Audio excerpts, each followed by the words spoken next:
del Estado de San Luis Potosí. Le agradezco sus palabras al magistrado Carlos Alejandro Robledo, presidente del Tribunal Superior de Justicia, al diputado Vito Lucas Gómez, presidente del Congreso, a la licenciada Victoria Amparo Labastida, presidenta municipal de San Luis Potosí, al licenciado Ricardo Gallardo, presidente municipal de Soledad de Graciano Sánchez, al licenciado Mario García Valdés, rector de la Universidad Autónoma de San Luis Potosí. Muchas gracias, rector, por su hospitalidad. Estamos en esta casa y así nos sentimos. Desde luego al licenciado Gustavo Puente Orozco, presidente de la Cámara Nacional de la Industria de la Transformación de San Luis Potosí, a todos los miembros del Presidium, los presidentes de las distintas cámaras empresariales, de Coparmex, de Concanaco, de todas las cámaras industriales y empresariales de San Luis Potosí, al general Arturo Gutiérrez de la 12ª Zona Militar, a todos ustedes, amigas y amigos, miembros de la comunidad empresarial de San Luis, a los invitados especiales, en fin. Pues me da mucho gusto poder estar con ustedes. Había estado en San Luis Potosí, pero ciertamente no en una gira oficial y ya tenía muchos deseos de hacerlo. Hoy que tenemos la oportunidad de declarar finalmente a San Luis Potosí como uno de los primeros estados de la República Mexicana que llegan a cobertura universal de salud. Es un gran logro de los potosinos, pienso. Pensamos que era muy importante el poder, independientemente de que la gira sea una gira de salud, poder platicar con ustedes, comentarles un poco cómo vamos, cómo va el país. Y aunque sé que es tarde y además me imagino que ya estamos pasados de la hora de la comida, lo que voy a hacer es yo darles algunas pinceladas de la parte económica, muy brevemente, alguna cosa social, y al final, después de la comida, si ustedes gustan, si tienen alguna pregunta que hacer, con toda libertad, como dice aquella vieja película muy famosa en otros tiempos, todo lo que usted quería saber o preguntarle al presidente y tenía que preguntar, es el momento de hacerlo, así que siéntanse en absoluta libertad. Empiezo por platicarles un poco de la economía, por ser el área que pienso es del interés de todos ustedes. Que duda cabe, 2009 fue pues la peor crisis económica que tengamos memoria. No faltará quien me diga, no, espérense, fue la crisis del 29. Pero no, la verdad, amigas y amigos, pues ¿quién se acuerda de la crisis del 29? ¿no? Ya los mexicanos, a lo mejor mi mamá nació en 1923, pero pues tenía 6 años cuando fue la crisis, realmente no se acuerda. Así que puedo decir que de los mexicanos y muchos de los seres humanos que vivimos hoy, de los casi 7,000 millones que somos, la crisis de 2009 fue la más grave de que se tenga memoria. Y sí nos pegó muy fuerte. Ciertamente pudimos paliar en parte el impacto. Por ejemplo, ahora que salen los datos de ingreso-gasto de los mexicanos, el impacto en promedio es más o menos del 8%. La crisis de 1995 produjo una reducción del ingreso de los mexicanos del 42%. Para la pérdida de empleos, por ejemplo, siendo una crisis similar entonces, fue de más del 10% de los empleos formales, 1 de cada 10. En 2009, con toda la problemática que tuvimos, que fue seria, tuvimos una pérdida de más o menos 3% de los empleos formales, 3 de cada 100. Sin embargo, sí hubo una afectación, desde luego, y lo que tenemos que hacer ahora es, por una parte, acelerar, como hemos tratado de hacerlo, las políticas sociales que equilibran o reducen las terribles desigualdades entre los mexicanos, y por la otra, estimular e impulsar el crecimiento económico y la generación de empleo. ¿Qué es lo que estamos haciendo a ese respecto? Pues varias cosas. Justo en el propio tránsito de la crisis económica, impulsamos varias cosas. Uno es de corto plazo, de coyuntura, los programas de empleo temporal, que los aceleramos, los programas entre los cuales usamos la figura laboral del paro técnico y a través de acuerdos entre los sindicatos, las empresas y los trabajadores mismos, logramos evitar una gran cantidad de despidos laborales que se hubieran presentado de otra manera en el país. Por ejemplo, aquí en San Luis Potosí, algunas empresas orientadas al sector exportador, logramos acuerdos en los cuales, para no despedir a los trabajadores, el empresario aceptaba pagar una tercera parte del sueldo, el trabajador aceptaba dejar de ganar una tercera parte del sueldo y el gobierno federal pagó una tercera parte del sueldo. Y con ello, la planta productiva del país, por ejemplo, evitó más o menos el despido de 500,000 trabajadores mientras se recuperaba la demanda agregada del país. Afortunadamente pasó lo más grave de la crisis y México comenzó a recuperar crecimiento económico. Como ustedes saben, el año pasado México creció 5.4%, que yo sé que no es lo que todos quisiéramos, no es lo suficiente para las grandes necesidades del país, pero sí vale la pena decir que fue la tasa de crecimiento más grande en 10 años y la tercera más grande en 29 años en la vida del país. Del lado del empleo fue muy importante, claro, ahí entran también el empleo que se tuvo por parte del INEGI, probablemente unos 30,000 y pico de trabajadores, pero en 2010 generamos 850,000 nuevos empleos netos en México. ¿Esto qué significa? No son los empleos nuevos así simplemente, esos son mucho más, sino los empleos nuevos formales, pagada su cuota obrero patronal en el Seguro Social, y ustedes saben lo difícil que es eso. Se le restan los despidos o las bajas y nos da los empleos netos. Entonces generamos 850,000 nuevos empleos netos, que también es la cifra más alta que se tenga registro en el país. Y en este 2011, aunque no es un año tan bueno todavía, y lo podemos ver, están sufriendo muchas de las economías del mundo, está en recesión Japón, está frenada totalmente Europa, y Estados Unidos, del que dependemos tanto, pues tiene todavía una economía que tropieza frecuentemente, no se alcanza a recuperar. Es una economía enormemente endeudada, no solo en la deuda pública, que por poco la dejan de pagar los americanos esta semana, cerca la bala, como dicen, ¿no? Sino también es una economía endeudada de sus consumidores, que la verdad vivieron una época pues un poco artificial de crédito y de bonanza, y se endeudaron con la casa, con el coche, con las tarjetas de crédito, con la empresa, con todo lo que pudieron, y ahora el ajuste más severo se está dando en una economía que se está desendeudando y que está en consecuencia dejando de consumir. Sin embargo, para México siguen avanzando las cifras económicas.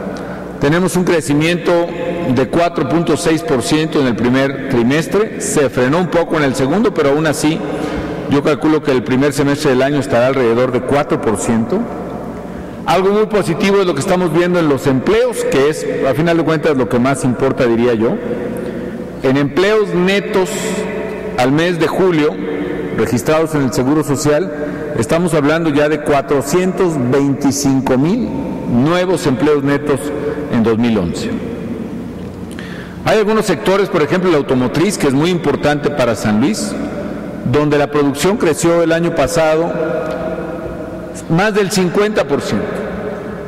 Y si ustedes observan, México está generando un factor de competitividad que está siendo aprovechado por muchas de las empresas manufactureras y particularmente automotrices en el mundo. ¿Qué fue lo que hicimos o qué fue lo que ocurrió para que se dieran estos factores de competitividad? Primero, creo que el mayor esfuerzo lo pusieron ustedes, las empresas, para pasar una crisis económica tan dura como la que tuvimos, una caída que en el primero y segundo trimestre de 2009 fue de más del 10%. Tuvieron que hacer ajustes extraordinarios para hacer más eficientes pues, sus cadenas de producción, sus redes de distribución, su comercialización. También en el gobierno hicimos un esfuerzo, ¿como qué cosa? Por ejemplo, del lado regulatorio.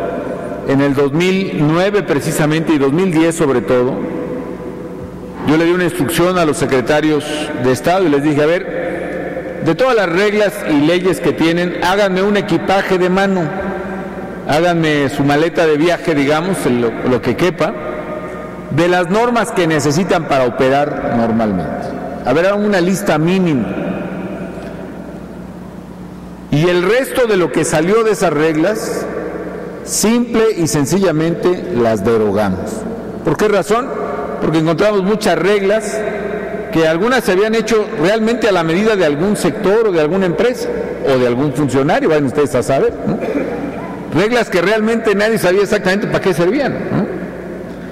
Otras, por ejemplo, cada secretaría, cada empresa del gobierno tenía sus propias normas de adquisiciones, sus propias reglas, sus propias maneras de convocar, de licitar, por una u otra razón, vayan también ustedes a saber, ¿no? ¿Y qué hicimos de esas, pues, cientos de reglas, por ejemplo, en materia de compras del gobierno? Hicimos un solo manual de compras para todas las dependencias públicas. Y así, por ejemplo, el año pasado eliminamos 15,000 reglas, normas, trámites, etcétera. Y simplificamos otras. Por ejemplo, recuerden ustedes cuando les tocó hacer su empresa, todos los trámites federales que había que hacer, ¿no? Había que ir, por ejemplo, ahí me van recordando, ¿a dónde había que ir primero? Pues no lo van a creer, pero a Relaciones Exteriores, ¿no? ¿A qué? Pues no sé, pero había que ir a Relaciones Exteriores, ¿no? Luego había que registrarse en Comercio e Industria, lo que es ahora Economía. Luego había que registrarse, ¿en dónde creen? Donde no pueden faltar, pues en Hacienda, ¿no? Y donde tampoco pueden faltar, pues había que ir al Seguro Social. Y luego había que volver a Relaciones Exteriores. ¿A qué? A sacar el nombre de la empresa. Yo no entiendo tampoco por qué, pero en fin, así era. Y total, todos esos trámites para abrir una empresa, que tardaban varios meses, los redujimos a un solo trámite en una computadora en la oficina del notario o del corredor público. Era increíble para mí, por ejemplo, ver cómo los propios sistemas del gobierno federal, los sistemas informáticos, no se hablaban. No había interconexión, por ejemplo, entre el Seguro Social y Hacienda, o entre Relaciones y Economía, ¿no? Y eso facilitó mucho de la actividad económica. Otra cosa que hicimos, con gran resistencia, por cierto, de algunos sectores, reducir los aranceles. Mientras yo recuerdo las reuniones del G20, todo el mundo decía: hay que parar el proteccionismo, hay que evitar que haya barreras al comercio a nivel mundial. Al día siguiente de la reunión del G20, 15 de los 20 países que nos reuníamos subían los aranceles y ponían nuevas barreras. Nosotros lo hicimos al revés. En 2008 el promedio de aranceles era más o menos el 12%. Hoy el promedio de los aranceles que pone México es del 5% más o menos. ¿Y eso qué está produciendo? Está produciendo que las empresas instaladas en México puedan tener insumos competitivos en calidad y precio de todo el mundo. Eso hace, por ejemplo, que una empresa como la BlackBerry, ¿no?, se haya decidido a producir más del 65% de sus aparatos en México.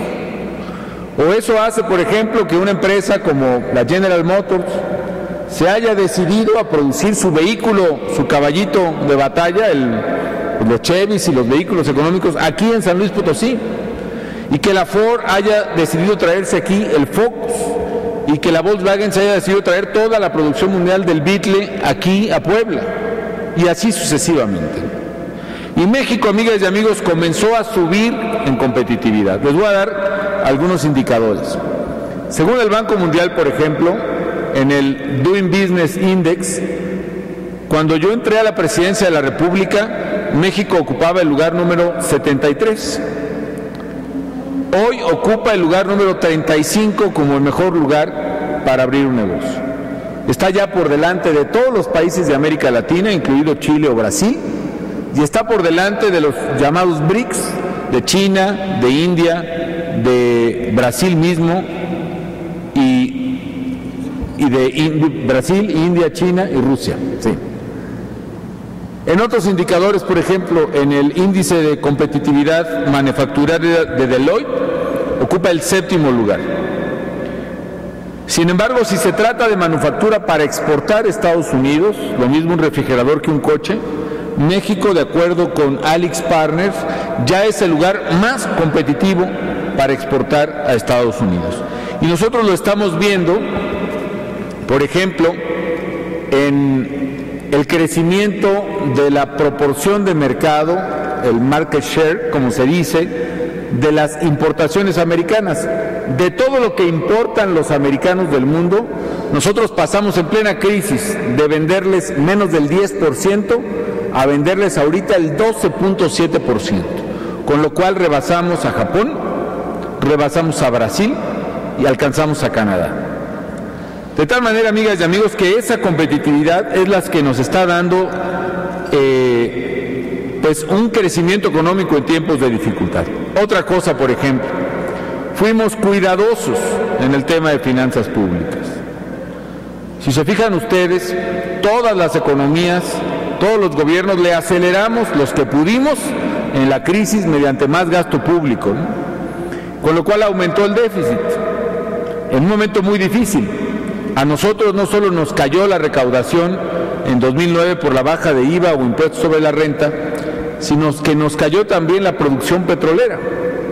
Por agotamiento de los yacimientos de petróleo, perdimos entre 2008 y 2009 200,000 barriles diarios de petróleo.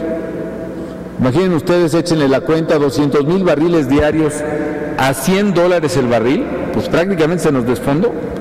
¿Qué es lo que tuvimos que hacer? Hicimos ajustes muy fuertes en 2009, políticamente muy costosos, sí, pero que había que hacerlo. Otros países prefirieron seguirse de liso, ¿no? Y no frenaron en la curva, digámoslo así, y pues así les fue. Grecia siguió con una expansión de su gasto y tronó la economía griega. Y lo mismo Irlanda, y lo mismo Islandia, y lo mismo Portugal, y por ahí andan tambaleando otros grandototes. Italia, España, por ejemplo. Nosotros, ¿qué hicimos? Redujimos el gasto. Ustedes recuerdan que yo propuse cerrar 3 secretarías de Estado. Liquidamos, por ejemplo, Luz y Fuerza del Centro, que fue una decisión muy riesgosa, muy difícil, pero era indispensable para el país. También hicimos una mayor recaudación, cosa que pues no fue muy popular ni entre empresarios ni entre contribuyentes. Ajustamos precios y tarifas del sector público y todo eso hizo que México pasara a una buena situación, digámoslo así, de finanzas públicas sanas.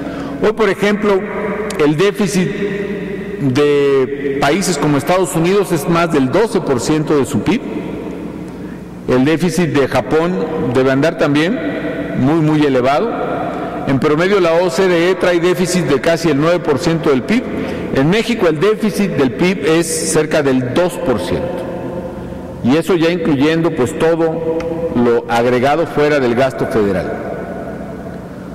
Otra medida, hay otro indicador muy importante. No solo hay que crecer, sino hay que crecer con baja inflación. Si ustedes revisan la revista The Economist de hace aproximadamente 15 días, hace un ranking de economías emergentes que tienen riesgo de sobrecalentamiento. Es decir, que están creciendo mucho, tanto que ya se les está calentando el motor, ¿no? Y entre las economías que tienen riesgo de sobrecalentamiento hay 3 categorías. Las de un riesgo enorme, y ponen por ejemplo a Brasil. Brasil ya trae una inflación de más de 8% y trae tasas de interés del Banco Central de casi 15%. De riesgo medio pone la propia China. China ya tiene tasas de interés de casi 7% y está teniendo inflación, está teniendo crecimiento fuerte y presión de salarios. Y en las de bajo riesgo de calentamiento de economías emergentes está México. Sé finalmente que aquí en San Luis Potosí las cosas en términos económicos han respondido bien. El año pasado se crearon casi 20,000 empleos. En lo que va de 2011 van 9,500 en San Luis. Y la actividad económica en el primer trimestre fue de 5.8%. Hay muchos datos, amigas y amigos, que quisiera mencionar, pero prefiero mejor que pasemos mejor de una vez a comer, a la comida, y si quieren al final de la comida hacemos una ronda si el tiempo nos da, que yo espero que sí nos da, de preguntas y respuestas para hablar de los temas que ustedes sugieran. Pero por lo pronto, créanme, estamos trabajando muy duro para hacer que nuestra economía crezca y genere empleos. Tenemos que seguir, y desde luego le agradezco a Luis Antonio el haber hecho esta referencia, tenemos que acelerar el paso en materia económica. Y la única manera de acelerar el paso en materia económica no es solo desregulando al gobierno, no solo invirtiendo en infraestructura como hemos estado haciendo, por ejemplo aquí en San Luis Potosí, ahorita que mencionaba el gobernador, proyectos de infraestructura hay varios y muy importantes, carreteras, estamos licitando y construyendo la Ciudad Valles Tampico, la San Luis Potosí Zacatecas, que está a punto de terminarse, la Matehuala Ciudad Victoria, la Aguascalientes Villa de Arriaga, clínicas y hospitales desde luego, la presa, el Realito también, en fin, varias cosas que tenemos en San Luis Potosí que se están desarrollando. Pero digo, no es solo eso, se requiere además que haya reformas. Para que crezca la economía se requieren reformas en el área laboral sobre todo, que permitan que el mercado pueda absorber la gran cantidad de jóvenes y mujeres que tenemos en aptitud de trabajar. Se requieren reformas en el sector de telecomunicaciones, se requieren reformas en las asociaciones público-privadas. Ahora que decía también Luis Antonio y el gobernador de la ampliación del aeropuerto de San Luis Potosí, yo estoy totalmente de acuerdo. Aquí el punto es que el aeropuerto está en manos de un concesionario y necesitamos hacer que el concesionario tome la decisión, y creo que todos estamos dispuestos a apoyar.